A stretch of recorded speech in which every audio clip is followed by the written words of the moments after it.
예, 저는 이 책 논노비스 1권의 마지막 부분을 발표하겠습니다. 저는 이 책의 제목과 부제목을 번역하는 데서부터 조금 고민이 되기 시작했는데요. 우리는 존재하는 것에서 시작해야 한다는 그냥 직역이고, 또 약간 의역을 해보면 한국말로 직역이 항상 어색하기 때문에 현 상태에 대한 고찰 이런 건데, 사실 그렇게 되면 또 저자의 장명 의도를 너무 바꾸는 것 같아가지고 뭔가 좀 더 궁금증을 유발하고 너무 자세히 알려주지 않는 직역 부분에 밑줄을 쳐놨고요. 그 다음에 이 다스 바우엔이라는 단어도 우리가 흔히 뭐 건축이라고 번역하기도 하지만, 사실 이 책에서는 건축, 토목, 인프라스트럭처 모든 건설을 다 망라하고 있는 단어이기 때문에, 예, 뭐 뒤에 나오지만 이런 단어들 선택에 고민을 좀 많이 했었어요. 이게 이제 전체 목차인데, 까만색 부분이 우리가 지금까지 다른 분들이 발표해 주신 부분이고, 제가 오늘 클리마 기후 변화 부분을 발표합니다. 여기 노란 박스에 아까 얘기한 대로 그 좀 중요한 단어들을 모아서 한국말로 어떤 단어를 쓸 것인지 적어봤고, 거기서 이제 밑줄 친 단어를 제가 이제 주로 쓰고 있습니다, 이 발표에서. 그래서 기후 온난화 챕터부터 보면 1800년대 중반에 이미 틴달이라는 과학자가 온실가스의 효과를 증명했고, 그 얘기는 이제 태양으로부터 받은 에너지의 일부가 항상 세금 밖으로 반사돼서 우리 지구 대기권 안의 온도가 유지가 되는 건데, 온실가스 때문에 그것이 방해가 된다. 그래서 나중에 1800년대 말에 아르헤니우스라는 과학자도 거기에서 더 나가서 이제 지구 온난화, 미래에 인류에 의한 탄소 배출 때문에 지구 온도가 높아질 수 있다라는 그런 가설을 발표했습니다. 그러니까 이미 우리는 1800년대 모든 걸 알고 있었단 얘기인데, 아직까지 갈 길이 멀다는 거에 대해서 이제 저자가 약간 개탄을 하고 있고요. 예, 20세기 말에 와서야 이런 예산들이 마련되기 시작한 점은 현 시점에서 보기에는 이해 힘든 일이다라고 쓰고 있습니다. 왼쪽 그래프에서는 기온의 상승, 우상향하는 걸 보여주고 있고, 오른쪽에는 이제 우리가 배출하는 환산탄소량이 지금의 속도를 유지했을 때 2000년대 후반에는 4도씨 이상 지구 온도가 높아질 것이라는 거 나와 하고 있고, 우리가 목표로 하는 2도씨나 1.5도씨 이하로 지구 온난화의 속도를 늦추려면은 이 밑에 파란색 라인처럼 지금부터 급격하게 탄소 배출량을 줄여야 된다는 걸 볼 수 있습니다. 파리 협정 2015년에 유엔이 주도해서 발표한 법적 구속력이 있는, 국제법의 구속력이 있는 협정이고, 이 협정을 발표하기 위해서 당시에 우리나라 반기문 사무총장이 큰 힘을 기울였다고 합니다. 그래서 이 협정문의 내용을 보면 지구 온도 상승을 2도씨 이하로 제한하는 걸 목표로 하고, 그렇지만 그걸로는 충분하진 않고 사실은 1.5도씨 이하로 제한하기 위해서 노력을 해야 된다. 그리고 우리는 에너지 소비량에 한 유해가스 배출에 초점을 맞춰야 되고 모든 나라가 최선의 노력을 해야 된다. 이 저자는 이 해상 화물과 항공역에서의 배출이 여기에서 같이 규제되지 않는 점을 아쉬운 점으로 지적했고요. 전 세계 거의 모든 나라들이 참여하는데 트럼프 대통령이 탈퇴했다가 바이든이 취임한 직후에 다시 재가입을 했습니다.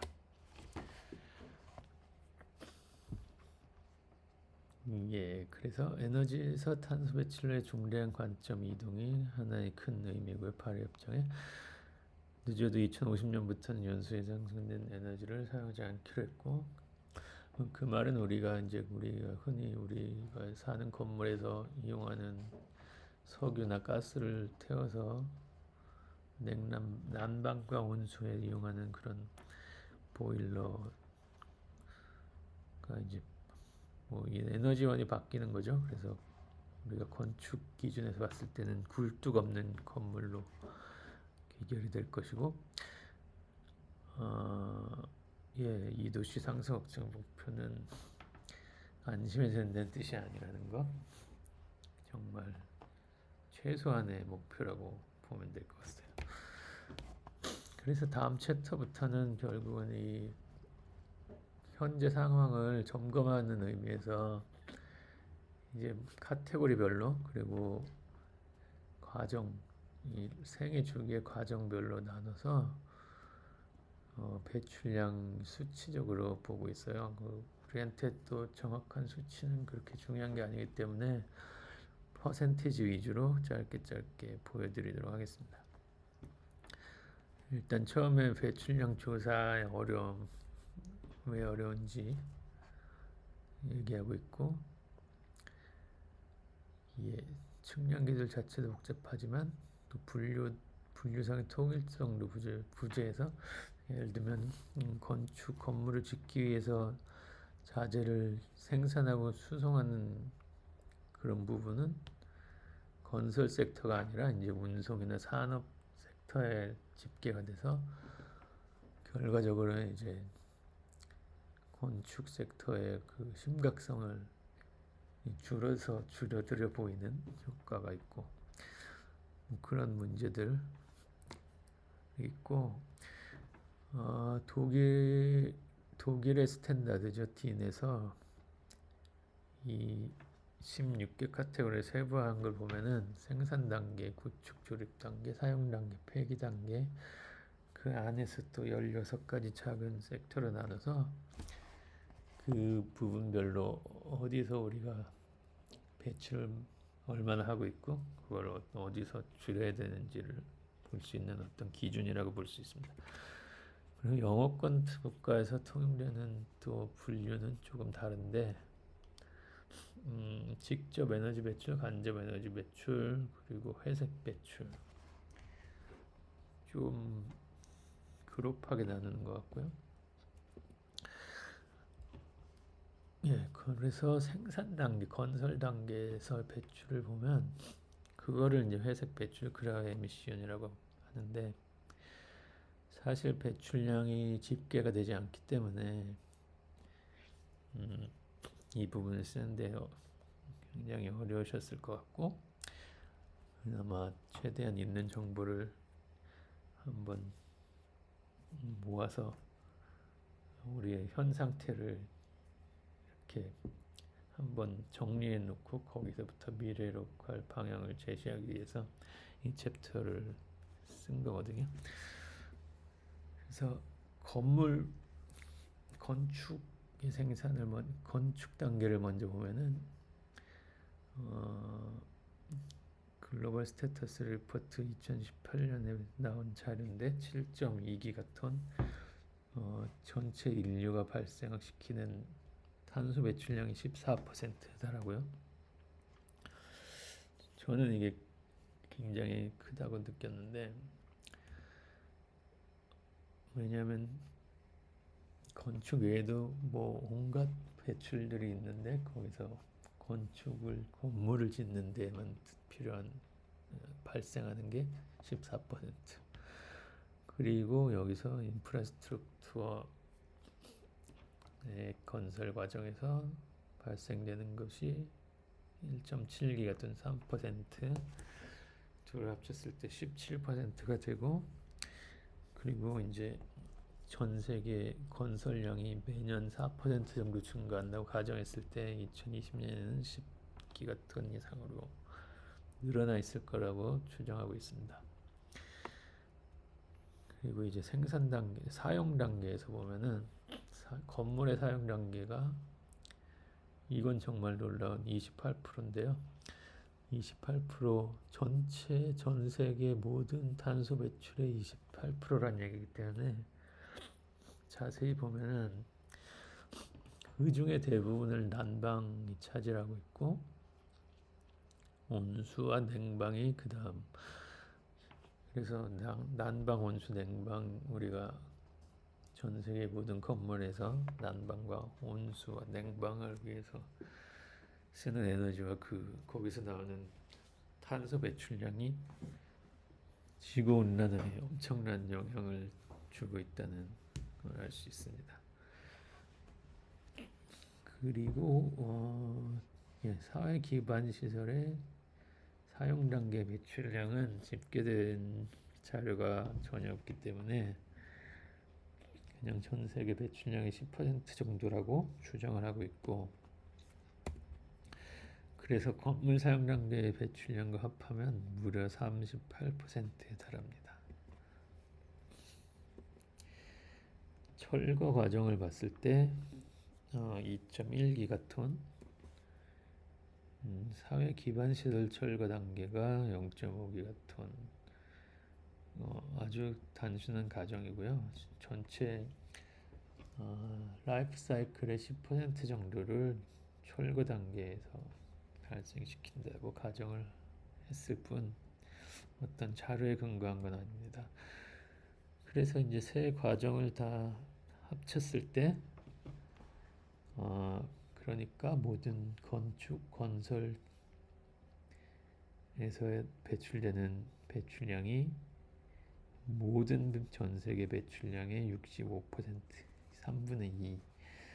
그러니까 뭐 수송이나 운송, 자동차, 뭐 생산, 무슨 제철, 선박 이런 데서 나오는 모든 배출량을 합쳐도 3분의 1에 불과하고, 그 2배가 건축 토목에서 나온다는 조금은 충격적인 수치인 것 같습니다. 그리고 마지막으로 운송 과정에서 발생되는 양을 보면, 왜냐하면 운송도 건축과 밀접하게 관련이 있기 때문에 건축과 토목 과정에서 자재 운송, 그리고 철거 뒤에 폐기물의 운송에서 발생되는 배출량이 생각 외로 엄청나다고 하고요.